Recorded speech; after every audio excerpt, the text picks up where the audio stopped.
Hello everyone. So now we are going to start our next topic of secondary market, that is your insider trading, and what are the factors that affect our growth of capital market, and what are the major problems a company has to face in secondary market. So we are going to start. First is your insider trading. Now who is insider? Insider is a person who is connected with the company's unpublished price sensitive information in respect of securities of the company कि एक ऐसा person होता है जिसके पास company की securities से related कुछ एक ऐसी अनपब्लिश्ड इंफॉर्मेशन होती है जिसका अफेक्ट एक इन्वेस्टर के डिसीजन पर पड़ता है। मीन्स उसकी सिक्योरिटीज़ की बाइंग एंड सेलिंग डिसीजन पे उसका अफेक्ट पड़ता है।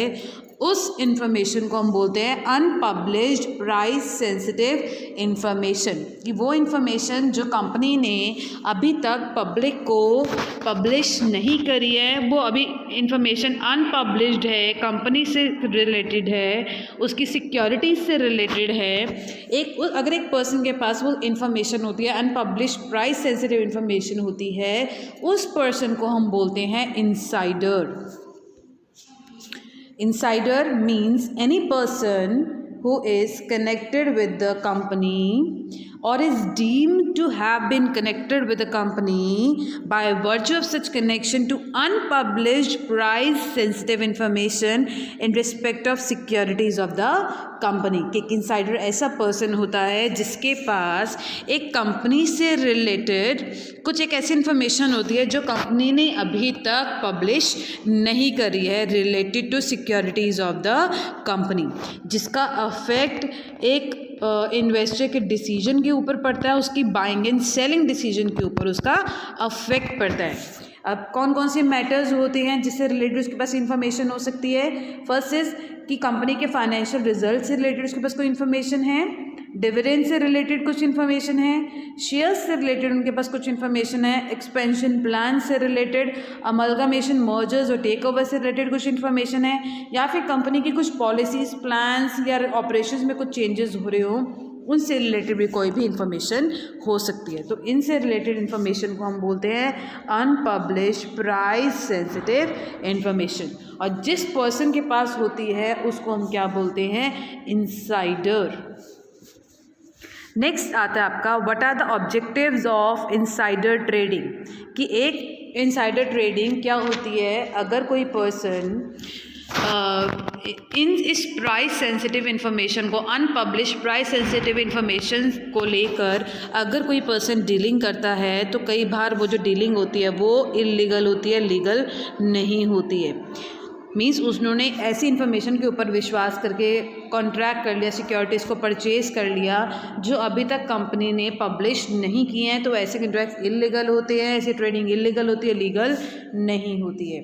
तो हम पढ़ते हैं व्हाट आर द ऑब्जेक्टिव्स। एक इंसाइडर ट्रेडिंग की क्या ऑब्जेक्टिव्स होते हैं कि अगर एक पर्सन के पास प्राइस सेंसिटिव इन्फॉर्मेशन है तो वो कंपनी के अनएथिकल प्रैक्टिसेस को रोक सकता है, अनएथिकल परचेज एंड सेल के ऊपर वो कंट्रोल कर सकता है, benefit the company through unethical purchase and sale of the company shares by withholding price sensitive information, या फिर वो एक इंडिविजुअल को भी हेल्प कर सकता है कि ये इन्फॉर्मेशन गलत है, ठीक है, ताकि वो अनएथिकल प्रैक्टिसेस में इन्वॉल्व ना हो। एक पर्सन को, एक इंडिविजुअल को भी इस इंफॉर्मेशन से हेल्प मिल सकती है।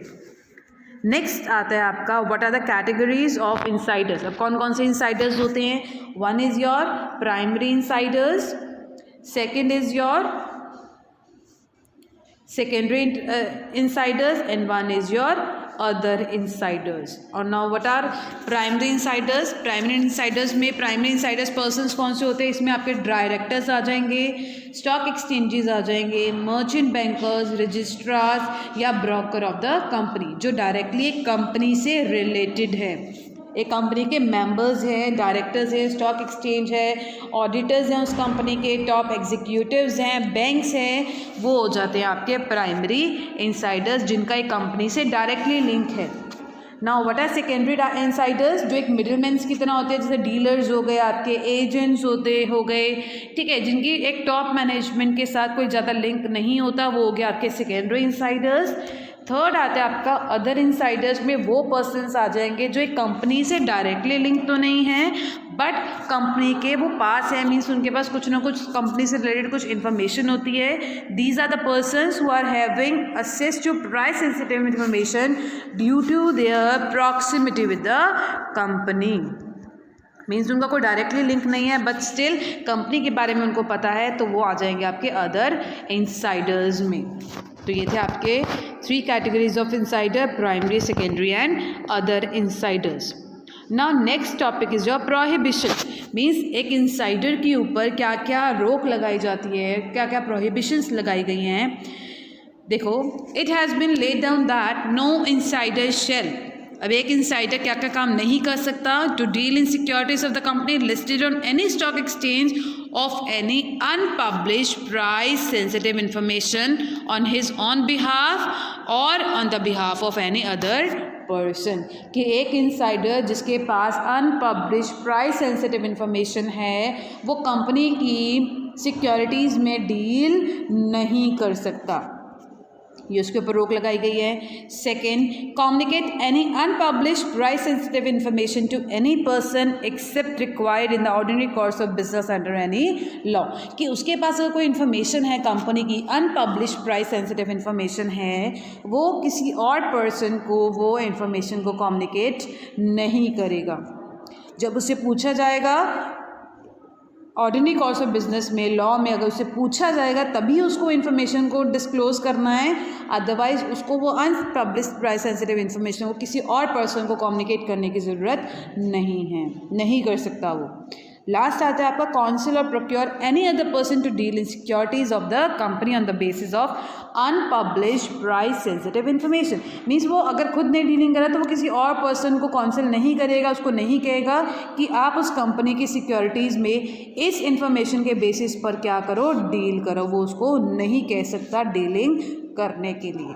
तो ये लगाई गई हैं एक इनसाइडर के ऊपर प्रोहिबिशंस लगाई गई हैं कि वो खुद कंपनी की सिक्योरिटीज़ में डील नहीं कर सकता, वो इंफॉर्मेशन को कम्युनिकेट नहीं करेगा जब तक लॉ के अकॉर्डिंग नहीं बोला जाएगा उसको। तीसरा, किसी और पर्सन को वो नहीं कहेगा कि आप उस कंपनी के इस इंफॉर्मेशन के बेसिस पे उस सिक्योरिटीज़ को क्या करो, ट्रेड करो, मीन सेल करो या फिर परचेज करो। नेक्स्ट आता है आपका action by SEBI.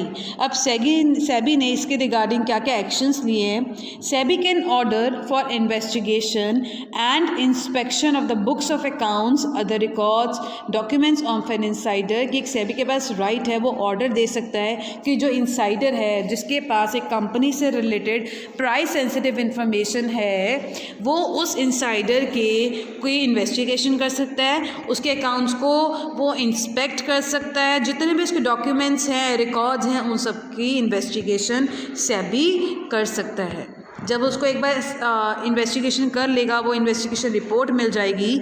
After receiving the investigation report, communicating with the insider and giving an opportunity for explanation, कि इन्वेस्टिगेशन रिपोर्ट मिलने के बाद उसको एक अपॉर्चुनिटी दी जाएगी कि जो भी उसको इन्फॉर्मेशन है उसके पास, उसको कहाँ से मिली है, वो क्या करेगा, अपनी एक्सप्लेनेशन देगा।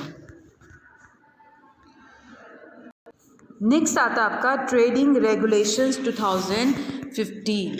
अब क्या क्या रेगुलेशंस बनाई गई हैं कनेक्टेड पर्सन्स के लिए, कम्युनिकेशन और procurement of unpublished price information से रिलेटेड क्या क्या रेगुलेशंस बनाई गई हैं, trading when in position of unpublished price sensitive information, trading plans क्या हैं, और नेक्स्ट है code of fair of disclosures. तो हम डिटेल में करते हैं one by one. First is your connected persons. अब कनेक्टेड पर्सन्स कौन से हो सकते हैं, द पर्सन फॉलोइंग। अब ऐसे कुछ कैटेगरीज सेबी ने डिसाइड किया है कि अगर कोई पर्सन उस कैटेगरीज में फॉल करता है तो वो कनेक्टेड पर्सन की कैटेगरी में आता है। अब वो कौन कौन से हो सकते हैं, an immediate relative of connected person, कोई होल्डिंग कंपनी हो सकती है, कोई एम्प्लॉय हो सकता है उस कंपनी का, कोई डायरेक्टर हो सकता है, कोई इन्वेस्टमेंट कंपनी हो सकती है, ट्रस्टी कंपनी हो सकती है, कोई ऑफिशियल कोई पर्सन हो सकता है स्टॉक एक्सचेंज का, बोर्ड ऑफ ट्रस्टीज़ में से कोई मेंबर हो सकता है, बोर्ड ऑफ डायरेक्टर्स में से कोई मेंबर हो सकता है, या कंपनी के जो बैंकर्स हैं उनमें से कोई उसका मेंबर हो सकता है, या फिर कोई कंसर्न फर्म ट्रस्ट या हिंदू अनडिवाइडेड फैमिली में से कोई भी मेंबर अगर होता है तो वो किस कैटेगरी में आएगा? कनेक्टेड पर्सन्स की कैटेगरी में आएगा। मीन्स वो एक इनसाइडर ट्रेडर हो सकता है। सेकेंड आता है आपका कम्युनिकेशन और procurement of unpublished price sensitive information, कि एक इंसाइडर के पास अगर अनपब्लिश्ड प्राइस सेंसिटिव इन्फॉर्मेशन है तो वो उस इन्फॉर्मेशन को किसी को कम्युनिकेट नहीं करेगा, किसी को भी वो इन्फॉर्मेशन नहीं देगा, या किसी को इन्फॉर्मेशन नहीं देगा कि आप इस इन्फॉर्मेशन के बेसिस पर उस कंपनी की सिक्योरिटीज़ में क्या करो? ट्रेडिंग करो। No insider shall communicate, provide, or allow access to any unpublished price-sensitive information relating to the company or securities listed or proposed to be listed to any person, कि वो किसी को भी कम्युनिकेट नहीं करेगा या उनको डीलिंग करने के लिए नहीं कहेगा। ये प्रोहिबिशंस, ये रोक लगाई गई है एक इंसाइडर पे। Trading when in possession of unpublished price sensitive information, कि कोई भी insider, no insider shall trade in securities that are listed or propose to be listed on the stock exchange, कि कोई भी इंसाइडर जिसके पास अनपब्लिश्ड प्राइस सेंसिटिव इन्फॉर्मेशन है वो उस कंपनी के स्टॉक्स में ट्रेडिंग नहीं करेगा। किस टाइम नहीं करेगा? जब उसके पास एक प्राइस सेंसिटिव इन्फॉर्मेशन है, जब प्राइस सेंसिटिव इन्फॉर्मेशन उसके पोजेशन में उसके पास है, उस टाइम पीरियड में वो उस कंपनी की स्टॉक में सिक्योरिटीज़ में डीलिंग नहीं कर सकता। ट्रेडिंग प्लान्स नेक्स्ट आता है। अब यहाँ पर इसको मिला गया है कि an insider shall be entitled to formulate a trading plans and present into the compliance officer, कि इंसाइडर के पास राइट है कि वो ट्रेडिंग प्लान्स बना सकता है और वो ट्रेडिंग प्लान्स वो एक कंप्लायंस ऑफिसर को सबमिट कराकर उनसे अप्रूवल ले सकता है। वो ऐसा कर सकता है ताकि वो उस कंपनी की सिक्योरिटीज़ में क्या कर सके? ट्रेडिंग कर सके। नेक्स्ट आता है आपका कोड ऑफ फेयर डिस्क्लोजर। अब यहाँ पर क्या है, जो कंपनी के बोर्ड ऑफ डायरेक्टर्स हैं जिनकी सिक्योरिटी स्टॉक एक्सचेंज में लिस्टेड है, वो क्या कर सकते हैं कि सेबी को बोलकर एक प्रैक्टिस, एक प्रोसीजर मांग सकते हैं कि आप हमारी कंपनी से रिलेटेड जो भी अनपब्लिश्ड प्राइस सेंसिटिव इन्फॉर्मेशन है उसको क्या करो? आप डिस्क्लोज करो, उसको फेयरली डिस्क्लोज किया जाए। तो ये थे आपके रेगुलेशंस कि कनेक्टेड पर्सन्स कौन से होते हैं और इंसाइडर क्या कम्युनिकेट नहीं कर सकता, ट्रेडिंग भी नहीं कर सकता, बट वो एक ट्रेडिंग प्लान्स बना सकता है, बट उसके लिए उसको पहले क्या लेनी पड़ेगी? अप्रूवल लेनी पड़ेगी। और कोड ऑफ फेयर डिस्क्लोजर में क्या था कि जो उसके बोर्ड ऑफ डायरेक्टर्स हैं उनको क्या करना पड़ेगा? वो सेबी को कह कर एक प्रॉपर फेयरली एक प्रोसीजर के थ्रू, एक प्रैक्टिस के थ्रू जो उनकी कंपनी से रिलेटेड प्राइस सेंसिटिव इन्फॉर्मेशन है वो उसको डिस्क्लोज करा सकते हैं। Now our next topic is what are the factors contributing to the growth of capital market in India? ऐसे कौन कौन से फैक्टर्स हैं जिससे हमारी कैपिटल मार्केट ग्रो कर रही है? First is your establishment of development banks and industrial financial institution. The government ने बहुत सारे डेवलपमेंट बैंक्स बनाए हैं, फाइनेंशियल इंस्टीट्यूशंस बनाई हैं। अब इनको बनाने का फ़ायदा क्या है? जैसे IFCI बनाई, IDBI बनाई है, ठीक है, LICI, UTIs हैं। ये क्यों बनाए गए हैं? ये डेवलपमेंट बैंक्स क्यों बनाए गए हैं? ताकि वो बिजनेस ऑर्गेनाइजेशंस की फाइनेंशियल नीड्स को पूरा कर सकें। अगर ऑर्गेनाइजेशंस के पास, बिजनेस फर्म्स के पास पैसा होगा तो वो उतना ही ज़्यादा प्लानिंग कर सकती हैं, अपने आप को ग्रो कर सकते हैं। तो जितनी ज़्यादा ग्रोथ होगी तो इनडायरेक्टली ग्रोथ किसकी हो रही है? हमारी कैपिटल मार्केट की ग्रोथ हो रही है। सेकेंड आता है आपका लेजिस्लेटिव मेजर्स। अब गवर्नमेंट ने क्या किया? बहुत सारे एक्ट्स बनाए गए, बहुत सारे रूल्स एंड रेगुलेशंस बनाए हैं ताकि हम अपने इन्वेस्टर्स के इंटरेस्ट को प्रोटेक्ट कर सकें, ठीक है। The various government has made enacted various acts and rules and regulation for the protection of investors, कि अब अगर इन्वेस्टर्स को लगेगा कि उनका पैसा नहीं डूबेगा तो वो ज़्यादा से ज़्यादा कैपिटल मार्केट में इन्वेस्ट करेंगे। तो जितना ज़्यादा वो कैपिटल मार्केट में इन्वेस्ट करेंगे उतना ही हमारी कैपिटल मार्केट क्या करेगी? ग्रो करेगी। Next is your growth of underwriting businesses. अब आपको पता है कि अंडरराइटिंग बिजनेसेस क्या होता है, जिसमें एक अंडरराइटर एक कंपनी को एश्योरेंस देता है कि वो उनकी शेयर कैप जितनी शेयर मनी है वो अगर अंडर सब्सक्राइब्ड है, पब्लिक ने उसको फुली सब्सक्राइब नहीं किया है, तो वो उनकी क्या करेगा, उनको उन शेयर्स को, उस डिफरेंस को वो सब्सक्राइब करेगा। The underwriting business in India has been, अब जो अंडरराइटिंग का बिजनेस है हमारे इंडिया में वो बहुत तेज़ी से बढ़ रहा है with the growth of financial institution and the commercial banks, जिसमें एक अंडरराइटर क्या देता है, एंटरप्राइजेज को गारंटी देता है regarding the subscription of shares. Next is your setting up of SEBI. कब बनाई गई थी सेबी? इन ईयर 1988 में इसको बनाया गया। तो इसको वर्किंग में कब लेके आए? इन ईयर 1992 में। मेन सेबी का काम क्या होता है? रेगुलेट करना। किसको? सिक्योरिटी मार्केट को। अगर उनको रेगुलेट किया जा रहा है, ठीक है, प्रॉपर तरीके से उनका काम किया जा रहा है सिक्योरिटी मार्केट को, उससे क्या हो रही है, हमारी कैपिटल मार्केट की ग्रोथ हो रही है। बहुत अच्छे तरीके से काम करें, कोई प्रॉब्लम को फेस नहीं करनी पड़ रही। नेक्स्ट आता है आपका ग्रोइंग पब्लिक कॉन्फिडेंस। अब गवर्नमेंट ने बहुत सारे रिफॉर्म्स बनाए हैं। पहले तो सिर्फ बड़े बड़े इन्वेस्टर्स होते थे, वो अपनी सेविंग्स को, शेयर्स खरीद के वो अपनी मनी को वो सेव करते थे, इन्वेस्टमेंट्स करते थे। बट गवर्नमेंट ने बहुत सारे ऐसे रिफॉर्म्स बनाए हैं जिसमें स्मॉल इन्वेस्टर्स को भी फ़ायदा हो रहा है। अब जो भी पर्सन है स्मॉल से स्मॉल, अगर उनके पास सेविंग्स है तो वो क्या कर रहे हैं, अपने पैसे को शेयर मार्केट में क्या कर रहे हैं, इन्वेस्ट कर रहे हैं। मीन्स जो अब इंटरेस्ट है स्मॉल इन्वेस्टर्स का वो भी सेकेंडरी मार्केट का, सिक्योरिटी मार्केट की तरफ बढ़ गया है। मीन्स वो भी क्या करते हैं, अपनी सेविंग से शेयर्स एंड डिबेंचर्स परचेज करते हैं। नेक्स्ट आता है आपका क्रेडिट रेटिंग एजेंसीज। हमारे इंडिया में अभी तक 4 क्रेडिट रेटिंग एजेंसीज है। कौन कौन सी? एक है CRISIL, that is the credit rating information services of India limited. एक है ICRA, that is the investment information and credit rating agency. एक है CARE credit analysis and research limited, and one is your Fitch rating agencies. अब इन agencies का, credit rating agencies का main काम क्या होता है? ये डेब्ट इंस्ट्रूमेंट्स की रेटिंग करते हैं। किसकी रेटिंग करते हैं? डेब्ट इंस्ट्रूमेंट्स की। अब ये रेटिंग किसकी करते हैं? उनके रिस्क के बेसिस पर, कि कौन सा, अगर आप ये डेब्ट इंस्ट्रूमेंट परचेज करोगे, ये सिक्योरिटी परचेज करोगे, डेब्ट इंस्ट्रूमेंट, तो इसमें इतना रिस्क है, इसमें इतना रिस्क है। तो रिस्क के बेसिस पर वो उन डेब्ट इंस्ट्रूमेंट्स की क्या कर देते हैं? रेटिंग कर देते हैं। अब एक इन्वेस्टर इस रेटिंग के बेसिस पर वो अपना डिसीजन ले सकता है कि उसको कौन से सिक्योरिटीज़ को परचेज करना चाहिए, उसको ज़्यादा से ज़्यादा रिस्क लेना चाहिए, ज़्यादा रिस्क नहीं लेना चाहिए। तो वो इन रेटिंग के बेसिस पर अपना इन्वेस्टमेंट डिसीजन ले सकता है। लास्ट आता है आपका increasing awareness of investment opportunity. अब गवर्नमेंट ने क्या किया? बहुत सारी इन्वेस्टमेंट, अब लोगों के अंदर अवेयरनेस स्प्रेड हो गई है, उनको बहुत सारी इन्वेस्टमेंट अपॉर्चुनिटीज़ पता लगने लग गई हैं through newspapers and through journals. उनको पता लग गया कि उनकी लॉन्ग टर्म इन्वेस्टमेंट उन्होंने कहाँ करनी है, प्राइमरी और सेकेंडरी मार्केट में क्या क्या अपॉर्चुनिटीज़ हैं, वो कौन सी सिक्योरिटीज़ को परचेज कर सकते हैं, अपने पैसे ज़्यादा से ज़्यादा प्रॉफिट्स किस तरीके से अर्न कर सकते हैं, वो अब उनके अंदर अवेयरनेस आ गई है through newspapers and through journals. तो ये थे आपके फैक्टर्स जो हमारी कैपिटल मार्केट को ग्रो करने में हेल्प करते हैं। नेक्स्ट आता है आपका what are the major problems and defects of secondary market. अब क्या क्या प्रॉब्लम्स को, क्या क्या डिफेक्ट्स है सेकेंडरी मार्केट में, क्या क्या प्रॉब्लम्स हमें फेस करनी पड़ती हैं। Your weak management of stock exchange, कि जितने भी स्टॉक एक्सचेंजेस हैं उनकी जो मैनेजमेंट है वो बहुत वीक है, क्योंकि इनको जो मैनेज करते हैं, इंडियन स्टॉक एक्सचेंजेस को जो मैनेज किया जाता है वो कौन मैनेज करता है? ब्रोकर्स मैनेज करते हैं, ब्रोकर मेंबर्स जो होते हैं वो मैनेज करते हैं।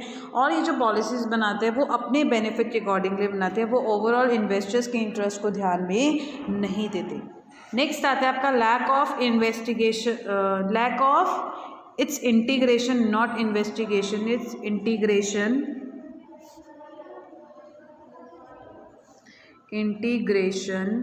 अब हमारे इंडिया में टोटल 23 स्टॉक एक्सचेंजेस हैं जिसमें आपस में कोई भी किसी का भी लिंक नहीं है, मीन्स वो आपस में इंटीग्रेट नहीं है, तो इसकी वजह से सिक्योरिटीज़ के प्राइसेस के ऊपर बहुत ज़्यादा इफेक्ट पड़ता है। अब एक सिक्योरिटी का एक टाइम पर डिफरेंट मार्केट्स में डिफरेंट प्राइस होता है, जिसकी वजह से एक इन्वेस्टर प्रॉपर डिसीजन नहीं ले पाता। The price of securities very considerably between different markets at the same time, कि अगर उनके बीच में इंटीग्रेशन नहीं है, कोई भी लिंक नहीं है, आपस में मिलजुल कर काम नहीं करते हैं, तो इसकी वजह से सिक्योरिटीज़ के प्राइसेस पर बहुत ज़्यादा क्या आता है, अफेक्ट आता है। नेक्स्ट आता है आपका arbitrary classification of specified and non specified shares. Arbitrary होता है रैंडम, कि अब जो हमारे स्टॉक एक्सचेंजर हैं, वो जितने भी इंडियन स्टॉक एक्सचेंजेस हैं उसमें जो काम किया जाता है सिक्योरिटीज़ को रिलेटेड, वो बहुत आर्बिट्रेरी मैनर से किया जाता है, मीन्स उनको स्पेसिफाई नहीं किया जाता सिक्योरिटीज़ को, जिसकी वजह से एक इन्वेस्टर को एक फाइनल डिसीजन लेने में क्या आती है, प्रॉब्लम आती है। This type of arbitrary categorisation favors artificial encouragement to a few large companies and promotes speculation, जिसकी वजह से क्या बढ़ती है, मार्केट में स्पेकुलेशन बढ़ती है। नेक्स्ट आता है आपके इग्नोरिंग इन्वेस्टर्स इंटरेस्ट, कि जो पॉलिसीज एक कंपनी पॉलिसीज बनाती है वो अपने बेनिफिट्स के लिए बनाती है, वो इन्वेस्टर्स के इंटरेस्ट को ध्यान में नहीं रखती है। नेक्स्ट आता है आपका domination of financial institution.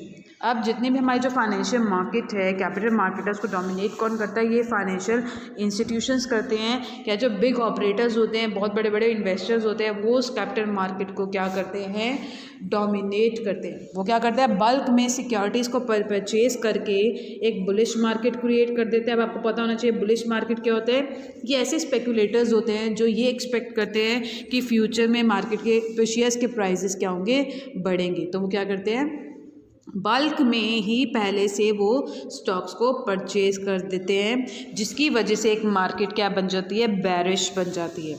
If these institutions buy the stocks, the market get bullish, and the reserve side, the market becomes bearish because of selling by them. तो लोग क्या करते हैं कि फ्यूचर में पता नहीं प्राइसेस बढ़ेंगे या नहीं बढ़ेंगे, तो बेरिश कौन से होता है कि जो करंट प्राइसेस पे ही अपने सिक्योरिटीज़ को सेल करना स्टार्ट कर देते हैं। तो ये किनकी वजह से होता है, ये बड़ी बड़ी जितने फाइनेंशियल इंस्टीट्यूशंस हैं, बड़े बड़े इन्वेस्टर्स हैं, वो जो स्पेकुलेटर की तरह काम करते हैं, उनकी वजह से एक कैपिटल मार्केट, सेकेंडरी मार्केट अच्छे से काम नहीं कर पाती। नेक्स्ट आता है पुअर लिक्विडिटी। अब आपको ये समझ आ जाएगा, स्पेकुलेशन की वजह से एक सिक्योरिटीज़ की लिक्विडिटी प्रॉपर तरीके से मेंटेन्ड नहीं रहती है, लिक्विडिटी नहीं मेंटेन रहती है। लास्ट आता है आपका लेस फ्लोटिंग स्टॉक्स, कि जो स्टॉक्स हैं इंडियन मार्केट में, स्कार्सिटी है स्टॉक्स की, scarcity of floating stocks in the Indian stock exchange is another reason for their weakness, की एक बहुत बड़ी प्रॉब्लम है। जो कंपनी के जो शेयर्स एंड डिबेंचर्स हैं, the shares and debentures offered for sale are a small portion of the total stock, कि ज़्यादा से ज़्यादा शेयर्स एंड डिबेंचर्स लोगों को ऑफर नहीं किए जाते, जिनकी वजह से वो फाइनल प्रॉपर डिसीजन नहीं ले पाते। तो ये थे आपके weaknesses, major problem secondary market में एक कंपनी को क्या क्या प्रॉब्लम्स फेस करनी पड़ती हैं। तो ये था आपका आज का टॉपिक।